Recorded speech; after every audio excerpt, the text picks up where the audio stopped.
বছর উপলক্ষে আজকের এই সমাবেশের সংগ্রামী সভাপতি জননেতা নুরুল ইসলাম বুলবুল, প্রধান অতিথি বাংলাদেশ জামাত ইসলামের সংগ্রামী মজলুম জননেতা সেক্রেটারি জেনারেল সাবেক সংসদ সদস্য জননেতা অধ্যাপক মিয়া গোলাম পরোয়ার, কেন্দ্রীয় মহানগরী নেতৃবৃন্দ, সম্মানিত উপস্থিতি, আজকের এই বর্ষপতি উদযাপন উপলক্ষে আপনাদের সবাইকে আন্তরিক ধন্যবাদ, অভিনন্দন, শুভেচ্ছা জানাচ্ছি।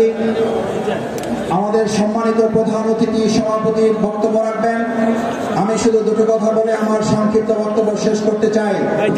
সম্মানিত ভাই এবং বন্ধুগণ, দীর্ঘ সময় ধরে আমাদের উপরে আগস্ট মাসকে শোকের মাস হিসাবে চাপিয়ে দেওয়া হয়েছিল, অথচ আল্লাহ তাআলা জনগণের অভ্যুত্থানের মাধ্যমে শোকের মাসকে বিজয়ের মাসে রূপান্তরিত করেছেন। সেই আল্লাহর দরবারে সবাই শুকরিয়া আদায় করে আলহামদুলিল্লাহ।